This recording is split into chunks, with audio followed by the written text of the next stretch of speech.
ಸಖತ್ ಖಾರ ಬಣ್ಣ ಮತ್ತು ರುಚಿ ಆಚಿ ಚಿಲ್ಲಿ ಪೌಡರ್. ಇನ್ನು ಅಕ್ರಮ ಆನ್ಲೈನ್ ಬೆಟ್ಟಿಂಗ್ ಆಪ್ ಪ್ರಕರಣಕ್ಕೆ ಸಂಬಂಧಪಟ್ಟ ಹಾಗೆ ಕ್ರಿಕೆಟರ್ ಮತ್ತು ನಟ ನಟಿಯರಿಗೆ ಇಡಿ ಶಾಕ್ ಕೊಟ್ಟಿದೆ. ಕ್ರಿಕೆಟಿಗರಾದ ಯುವರಾಜ್ ಸಿಂಗ್, ರಾಬಿನ್ ಉತ್ತಪ್ಪ, ನಟರಾದ ಸೋನು ಸೂದ್ಗೆ ಸೇರಿ 7.9 ಕೋಟಿ ಮೌಲ್ಯದ ಚರಾಸ್ತಿ ಮತ್ತು ಸ್ಥಿರಾಸ್ತಿಗಳನ್ನು ಮುಟ್ಟುಗೋಲು ಹಾಕಿಕೊಳ್ಳಲಾಗಿದೆ. ಅಕ್ರಮ ಆನ್ಲೈನ್ ಬೆಟ್ಟಿಂಗ್ ಆಪ್ ಪ್ರಕರಣ, ಇಡಿ ಶಾಕ್. ಕ್ರಿಕೆಟರ್ಸ್, ನಟ ನಟಿಯರ ಆಸ್ತಿ ತಾತ್ಕಾಲಿಕ ಮುಟ್ಟುಗೋಲು. ಅಕ್ರಮ ಆಫ್ಶೋರ್ ಬೆಟ್ಟಿಂಗ್ ಪ್ಲಾಟ್ಫಾರ್ಮ್ OneXBet ನಿರ್ವಾಹಕರ ವಿರುದ್ಧ ವಿವಿಧ ರಾಜ್ಯಗಳ ಪೊಲೀಸ್ ಸಂಸ್ಥೆಗಳು ದಾಖಲಿಸಿದ ಬಹು ಎಫ್ಐಆರ್ಗಳ ಆಧಾರದ ಮೇಲೆ ಇಡಿ ತನಿಖೆ ಪ್ರಾರಂಭಿಸಿದೆ. OneXBet ಮತ್ತು ಅದರ ಬದಲಿ ಬ್ರ್ಯಾಂಡ್ಗಳು ಕಾನೂನುಬಾಹಿರ ಆನ್ಲೈನ್ ಬೆಟ್ಟಿಂಗ್ ಮತ್ತು ಜೂಜಾಟವನ್ನು ಉತ್ತೇಜಿಸುತ್ತಿವೆ ಎಂಬ ಆರೋಪ ಕೇಳಿಬಂದಿತ್ತು. ಈ ಹಿನ್ನೆಲೆ ಸದ್ಯ ಜಾರಿ ನಿರ್ದೇಶನಾಲಯ ತನಿಖೆ ಆರಂಭಿಸಿದ್ದು, ಪ್ರಕರಣದಲ್ಲಿ 1,000 ಕೋಟಿ ರೂಪಾಯಿಗೂ ಹೆಚ್ಚಿನ ಹಣ ವರ್ಗಾವಣೆಯಾಗಿದೆ ಅಂತ ಇಡಿ ಅಭಿಪ್ರಾಯಪಟ್ಟಿದೆ. ಅಕ್ರಮ ಬೆಟ್ಟಿಂಗ್ ಆಪ್ ಪ್ರಮೋಷನ್ ಹಿನ್ನೆಲೆ ಹಲವು ನಟ ನಟಿಯರು ಮತ್ತು ಮಾಜಿ ಕ್ರಿಕೆಟ್ ಆಟಗಾರರಿಗೆ ಇಡಿ ಶಾಕ್ ಕೊಟ್ಟಿದೆ.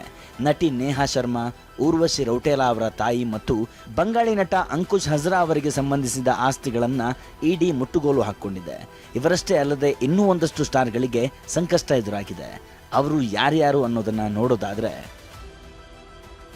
ಸದ್ಯ ಇಡಿ ತಾತ್ಕಾಲಿಕವಾಗಿ ಮುಟ್ಟುಗೋಲು ಹಾಕಿಕೊಂಡ ಆಸ್ತಿಗಳಲ್ಲಿ ಮಾಜಿ ಕ್ರಿಕೆಟಿಗರಾದ ಯುವರಾಜ್ ಸಿಂಗ್ಗೆ ಸೇರಿದ ಸುಮಾರು 2.5 ಕೋಟಿ ರೂಪಾಯಿ ಮೌಲ್ಯದ ಆಸ್ತಿ ಹಾಗೂ ರಾಬಿನ್ ಉತ್ತಪ್ಪ ಅವರಿಗೆ ಸೇರಿದ 8.26 ಲಕ್ಷ ರೂಪಾಯಿ ಮೌಲ್ಯದ ಆಸ್ತಿಯನ್ನು ಇಡಿ ಮುಟ್ಟುಗೋಲು ಹಾಕಿಕೊಂಡಿದೆ.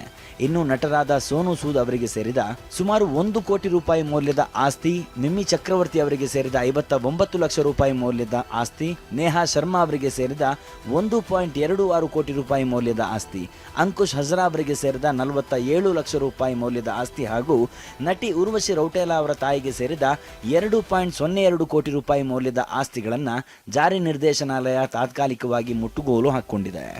ಇನ್ನು ಸೆಲೆಬ್ರಿಟಿಗಳು ಅಕ್ರಮ ಹಣದ ಮೂಲ ಮುಚ್ಚಿಡಲು ಕಾನೂನುಬಾಹಿರ ಆ್ಯಪ್ ಅನ್ನು ಬದಲಿ ವೇದಿಕೆಗಳಲ್ಲಿ ಪ್ರಚಾರ ಮಾಡಲು ವಿದೇಶಿ ಸಂಸ್ಥೆಗಳೊಂದಿಗೆ ಉದ್ದೇಶಪೂರ್ವಕವಾಗಿ ಒಪ್ಪಂದ ಮಾಡಿಕೊಂಡಿದ್ದಾರೆ ಅಂತ ಇಡಿ ಆರೋಪಿಸಿದೆ. ವಿದೇಶಿ ಸಂಸ್ಥೆಗಳ ಮೂಲಕ ಅವರ ಅಕ್ರಮ ಮೂಲವನ್ನು ಮರೆಮಾಡುವಂತೆ ಮಾಡಲಾಗಿದೆ ಎಂದು ಇಡಿ ಹೇಳಿದೆ. ಅಕ್ರಮ ಬೆಟ್ಟಿಂಗ್ ಆಪ್ ಕುರಿತು ಇಡಿ ಸೆಲೆಬ್ರಿಟಿಗಳ ಮನೆ ಮೇಲೆ ದಾಳಿ ಮಾಡಿ ತನಿಖೆ ಆರಂಭಿಸಿದೆ.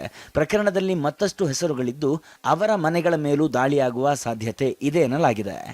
ಮಹೇಶ್ ಈರಣ್ಣ, TV9, ನವದೆಹಲಿ.